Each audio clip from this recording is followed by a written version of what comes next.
எங்கள் தங்க தலைவரின் இளைய மகன் கேப்டன் சண்முக பாண்டியனுக்கு இனிய பிறந்த நாள் வாழ்த்துக்கள். கேப்டனின் தங்க பிள்ளைக்கு பிறந்த நாள் வாழ்த்துக்களை தெரிவிப்பவர் தேமுதிக கிருஷ்ணகிரி கிழக்கு மாவட்ட முன்னாள் மாவட்ட செயலாளர் அண்ணன் ஸ்ரீனிவாசன் அவர்கள்.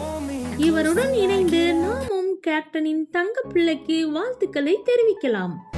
உலகெங்கும் இருக்கின்ற தமிழ் நெஞ்சங்களுக்கும் தேசிய முற்போக்கு திராவிட கழகத்தின் சொந்தங்களுக்கும் எங்களை எல்லாம் வழிநடத்தி இந்த உலகுக்கு அடையாளம் காட்டிய எங்கள் அருமை அன்னார் கேப்டன் அவர்களின் நல்லாசியோடு இன்றைய தினம் பிறந்தநாள் விழா காண இருக்கின்ற எங்கள் இளைய தளபதி கேப்டனின் அருமை இளைய புதல்வன் சண்முக பாண்டியன் அவர்கள் இந்த பிறந்தநாளிலே கேப்டன் அவர்கள் எப்படி திரையுலகத்திலே சாதித்தாரோ அதேபோல் எங்கள் அன்னியாரின் ஆலோசனையின் பேரில் தேசிய முற்போக்கு திராவிட கழகத்தை எப்படி தூக்கியே நிறுத்துவேன் என்று படைத்து சாதனை படைக்கின்ற எங்கள் அன்னியாரின் அருமை இளைய புதல்வன் அவர்கள் திரையுலகத்தில் மிகப்பெரிய சாதனை படைக்க வேண்டுமாய் கிருஷ்ணகிரி கிழக்கு மாவட்டத்தின் சார்பில் முன்னாள் மாவட்ட செயலாளர் எஸ் ஸ்ரீனிவாசன் அவர்கள் பிறந்தநாள் விழாவை மிக சிறப்புமாக கொண்டாட இன்றைய தினம் அவருக்கு பிறந்தநாள் வாழ்த்துக்களை கூறி விடைபெறுகிறேன். நன்றி, வணக்கம்.